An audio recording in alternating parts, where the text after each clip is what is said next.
Here's something most home buyers never realize. A lower interest rate is for sale.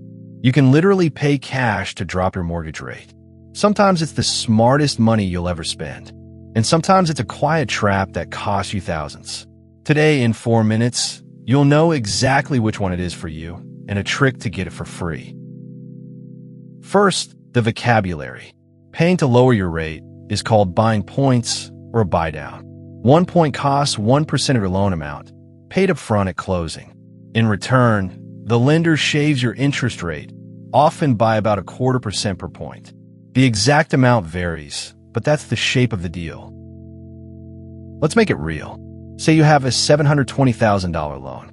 1 point costs $7,200. That might drop your rate from 6.75 to 6.5% and cut your monthly payment by roughly $120. So you pay $7,200 now to save $120 a month. Is that a good deal?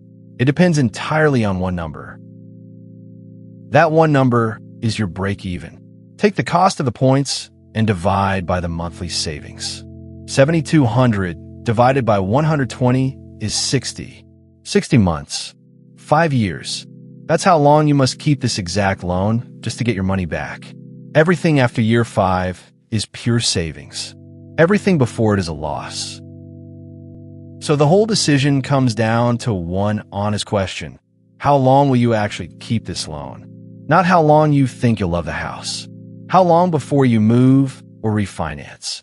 If rates drop and you refinance in year 2, those points are gone. The average mortgage doesn't survive as long as people expect. Here's the clean rule. Buying down your rate makes sense when 3 things are true. You plan to stay put well past your break-even. Rates aren't expected to fall soon, so you won't just refinance, and you have cash to spare after your down payment and your emergency reserves. Hit all 3, and a buydown is smart, durable money. And skip it when the opposite is true. If you might move or refinance in a few years, if that cash would be better kept as reserves or a bigger down payment, or if rates look likely to fall, don't lock your money into points. For a lot of buyers, cash in the bank beats a slightly lower payment. Quick but important distinction. A permanent buydown lowers your rate for the entire life of the loan. A temporary buydown, like a 2-1, lowers it only for the first year or 2, then it snaps back up. Temporary buydowns are often paid by the seller or builder as an incentive. Just know which one you're being offered because they're not the same thing. Now the trick I promised. The break-even math only hurts when you pay for the points with your own money. So don't. Use other people's money. Remember seller credits from our last video? A seller credit can pay for your buydown. So can a buyer rebate. When someone else funds the points, your break-even basically disappears.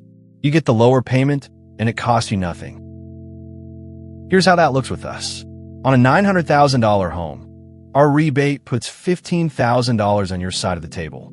Point that $15,000 at a permanent buydown, and you've bought down your rate for the life of the loan without spending $1 of your own savings.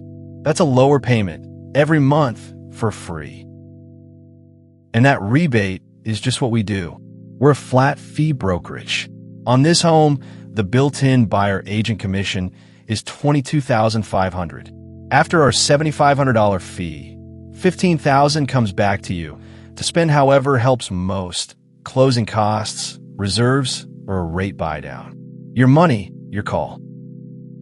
We're Cashback Real Estate, a licensed California brokerage in Los Angeles, Orange County, and Ventura. We help buyers decide when a buydown is worth it and hand back a rebate that can pay for it. See your number at cashbackre.com. If this helped, subscribe. Next week, more real numbers.